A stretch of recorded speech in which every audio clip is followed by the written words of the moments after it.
My name's GuyKesTV. I've been a professional bike and kit tester for maybe 25 years. And today I'm out for a bit of motor pacing on Blubberhouse's moor with Honour. Just kind of a roundup after the first few rides on my Cotic FlareMax Downcountry project bike.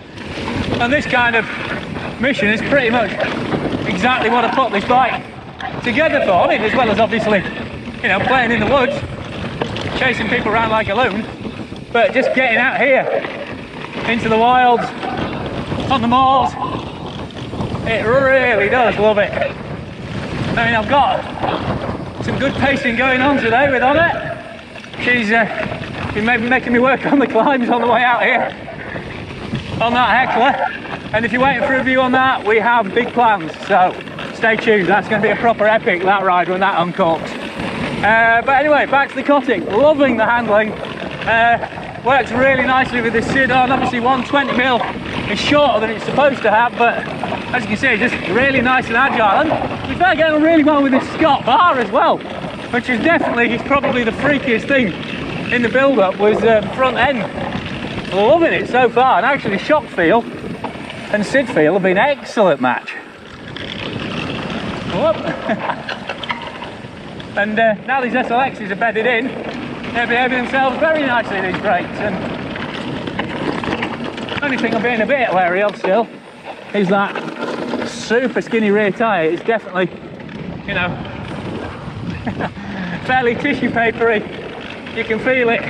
You know, it's only 600 grams, so just nursing that a bit over sniper rocks. But I've also been running this bike with the Hunt High Impact on with the new Maxxis dissectors on. Had to test them for Bike Perfect, so, and that was quite a different ride feel as you'd expect, but still really peppy, but a lot more grounded and kind of a lot more grunt based on the climbs, but so much grip.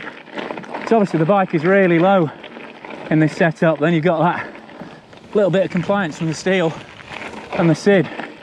It was an absolute ground hugging grip monster in that setup. So I'm going to keep those tyres and wheels handy, probably for stone burn smash up sessions, because that's the really impressive thing about this SID. It's still totally happy giving it the beans on you know, enduro grade descents, as long as the drops and hits aren't too massive. But then I generally shy away from that kind of stuff anyway, so again, it's just a really good match. And I've sorted out the noise issues as well, which is great news. But while you do have to be a bit careful about your line choices with that tyre, the lightweight and that fast rolling feel and the super light wheels mean it properly charges out of little rises and then just carries on building that speed for as long as you want. It really is impressively quick and responsive for a steel freighted bike. I must see what's going on about that. Kind of made that point now, haven't I? It's quick.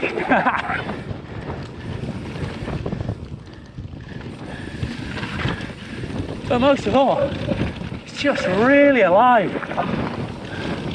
Lovely, warm, involving, encouraging feel to it. Just wants you to keep stirring the pedals around, keep chewing that front tyre into corners. And to be fair, this trail front tyre, loads of grip and control. And having that Wolfpack speed tyre on the back and that climb switch on the inline means I'm not totally despondent when the view for the next few minutes is this. And again, it's only just over 13 kilos, so definitely a combative weight.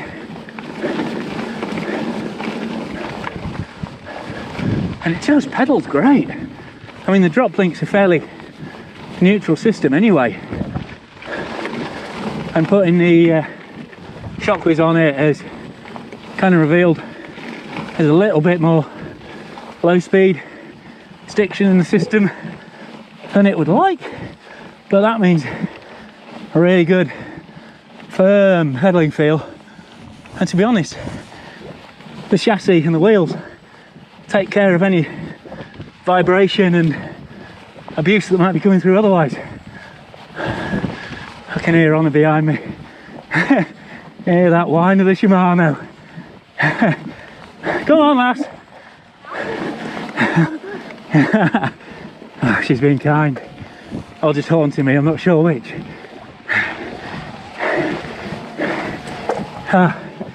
Don't want to hear me heavy breathing for the rest of this. Over and out. Sorry, I forgot to go on about the noise culling. So, if you heard watched the first video or heard it, half of it sounded like I was riding round on the primary school music trolley, and some of that was down to the fact that I'm not that used to Shimano anymore, and I'd forgotten to put the clutch back on. But also, the Shimano fin brake pads at the back were rattling all over the place. And the other thing was, again continuing the school analogy, that little Restrap bag in the belly, I'd basically gone, well, I could put loads of stuff in there.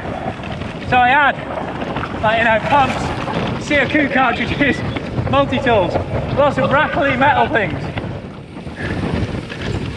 And so, you know, unsurprisingly, that was making a fair old racket as well. So, pads are gone. Restrap bag is off at the moment. I'm going to repackage that. Come on, sheep. And then, also, Shai sent me his brand new, lovely, rubbery chainstay protector. So, it's as quiet as a big fat sheep in a marsh. Well, or something like that. And for once, round hill is actually dry through the boggy bit. That is super. Come on, sheep. Don't hog all the best single track. Can't shout Strava at sheep, can you? There we go. But yeah, out here on the moors on this twisty single track, dodging these sniper rocks, that's where that agility really is super useful.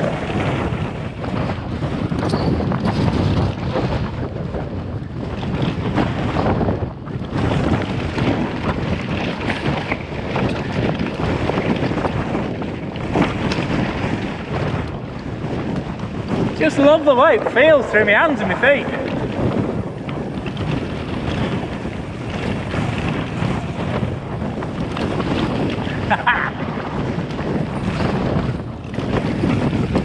I just love leaning over little hops like that. Yes, mate. Properly has got flair to the max.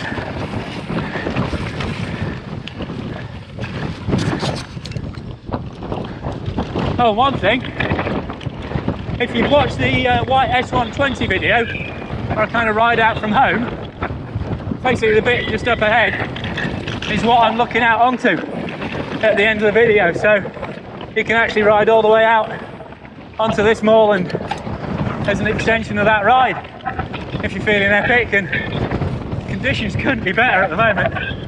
Absolutely amazing.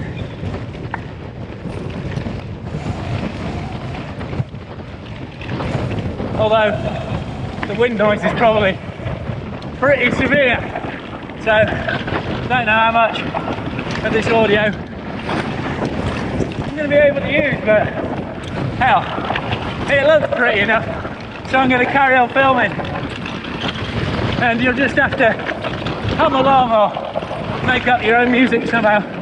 Watch those sniper rocks or the Wolfpacks. Not worried about the front one, that's 800 grams.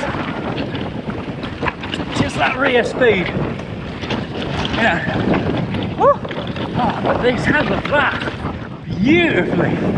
Just, you know, just sketchy enough to make it fun. Just leaves a little bit of chew left in the trail for you. It doesn't just mash it up entirely. Keeps everything really alive and on point. But Honor is flying.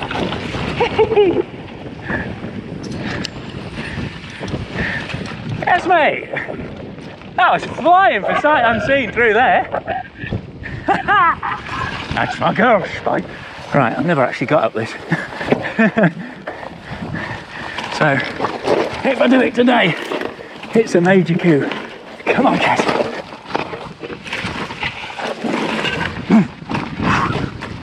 Come on. Yes! Cotic, you beauty. Don't think I've ever climbed that. Maybe once or twice? No, the bottom section. Pretty sure I always fluff that. Yes! Was the GoPro on? Please. It was! Yeah! To be honest, this bike has just justified me building it up. Just in those last 30 seconds. Get me up there. Because that was a proper little crux slide moment. Oh yes. And I have to say, you know, steering and everything. Although some people complain about long bikes not being handy enough on climbs, no problem. Actually, a 760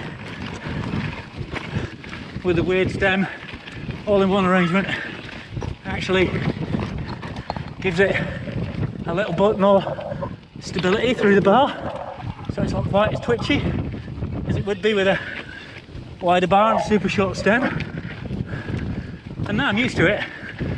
I'm having no trouble initiating turns either, but the way this just carries on pedalling smoothly up all this junk. Oh, absolute gift for technical climbing. It really is.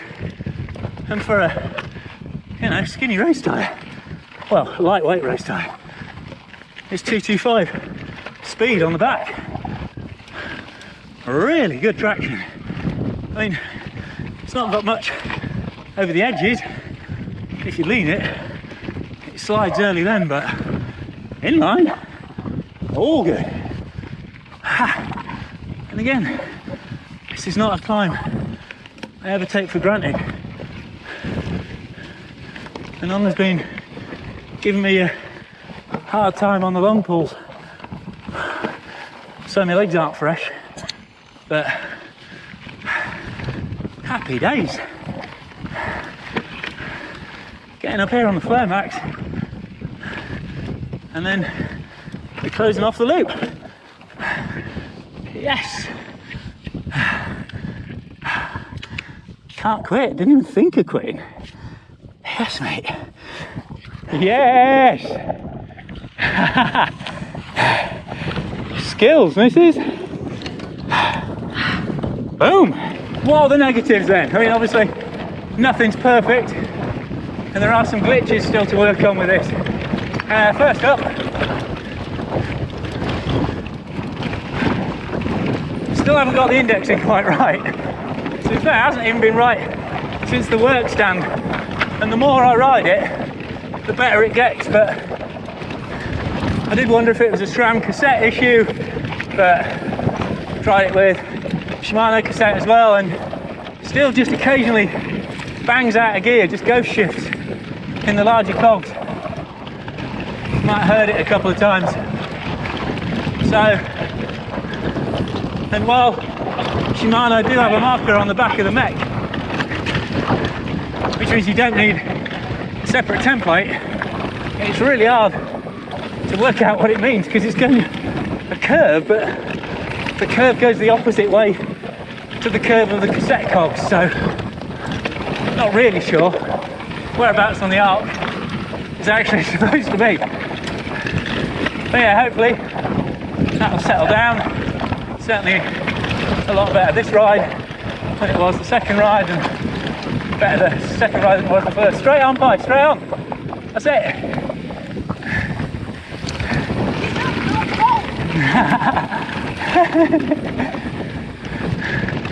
Anna's not loving the switch to 27.5s from 29s. 2.6 Minion's not doing it for her today. I just have to say, it's been interesting. I've ridden it on the twice now, and the rolling speed of these wheels and these tyres really is extremely good because the tread doesn't look, you know, it's not like semi-slick either end. There's a decent chopper certainly on the front one, but it's just got that real classic kind of German race tyre roll and lightness and efficiency about it. Now once, like I say, it's not damped, it doesn't stick to the ground like a zero recoil mallet, like, you know, something like a Hutchinson would, but it really does just roll on. You know, they really do roll superbly, which, you know, is why I've teamed them with these wheels. Well, I didn't know they were going to roll. I had my suspicions, but yeah, they've come out really, really well. And all of this stuff is going to be, I mean, I'll do video reviews of them as well, but all of this will be written up on Bike Perfect pretty soon, if you prefer words to video with a lot of irritating wind noise. I can't blame you if you do.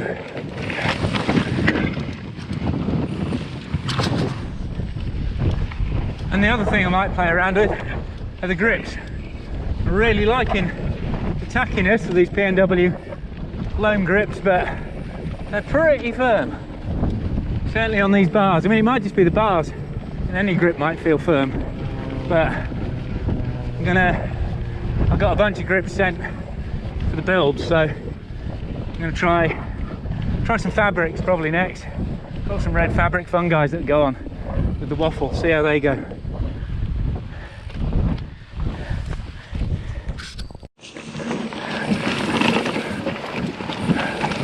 But overall, compared to project builds I've done before, this has come together extremely well. Did a Rocky Mountain Slayer second generation one that looked beautiful, rode horribly, never got that riding right, like tuned the shock and everything. Had a Linsky tie frame that someone borrowed and snapped almost immediately. That was a shame. The next Linsky frame I got was beautiful. That lasted for ages. But you know, for something out of the ordinary, I'm loving this Downcountry FlareMax. I really am. You know, that whole little bit of zest and sharpness, having a bit less travel and a bit sharper angles gives you, is just so nice with this steel frame. And hopefully, if I can get that SLX indexing right, the brakes are behaving now, so I just need to pack my little belly bag so it doesn't rattle, so that carries on looking neat, and then happy days. So yeah, project FlareMax Downcountry has been massive success so far. The only downside of it is I just want to keep riding this bike all the time. Don't want to play on the test bikes I've got coming in, so I'm just going to have to keep loading it up the test kit so I can justify riding it more and more and more. Just, oh, get over. Love it. And even manuals well. For a bike, you know, that's so long, it loves getting its front wheel up. Keep getting carried away on is going to crucify me. Of course, the only thing to think about next is what my next project should be. And I've actually got something lined up that in a lot of ways is very similar in terms of scale of manufacturer and source of manufacturer in terms of region, but a bike that feels totally different, even though, you know, similarly radical geometry and very individual approach, but very different result. So I'll continue feeding the shorter travel racier stuff onto the Cotic, because I am loving riding this. But don't be surprised if you see another project build starting up sometime soon, because to be honest, I've loved doing these, and judging by the views, you guys have enjoyed watching them as well. So, thanks very much. So, thanks very much for watching. If you're not a subscriber, please hit the subscribe button. Almost at 15k, so it'd be great to get over 15,000 subscribers. That'd be a big old landmark for me. And thanks to everyone who has subscribed so far. Click for notifications so you can see more videos when I produce them. And if you want to really support the channel, please consider joining these excellent folk who are scrolling up now, who follow me on Patreon. And Patreon subscriptions start from $3 a month, you know, price of a cup of tea and a piece of cake, and that gets you exclusive, early and extended edits and some other stuff occasionally. But, so, thanks to Giro for the new Manifest spherical MIPS helmet, thanks to Red Bull Spec for the glasses, Giro for the gloves, 7 mesh shirt, Specialized shorts, Giro shoes and socks, and obviously Cotic for the frame to build up on, Cane Creek, Fabric, Syncross, Hunt, Wolfpack, RockShox and SLX and Crank Brothers. And yeah, I mean, like I say, absolutely love it. Oh, P&W, sorry, forgot. I keep forgetting about that P&W dropper post. This is a thing of absolute beauty. That loam lever, just the feel on that is fantastic. And on the post, this Rainier post, just so good being able to fit 170mm drop into that frame. You know, just, I probably, you know, although I don't mention it, it's probably one of my favourite components on the bike. Absolutely, just because it's, you know, it's just so under the radar, but it feels so great. Anyway, yeah, I've blown smoke up its arse now because it's ace. Yeah, but absolutely loving this project bike. Like I say, don't always get on well with my project bikes. It's, you know, can be something bit of a poison chalice, but this one's come together really, really superbly. And can't wait to put many more miles on it. Hope you've enjoyed this one. I've been GuyKesTV on GuyKesTV talking about my Cotic FlareMax Downcountry project bike.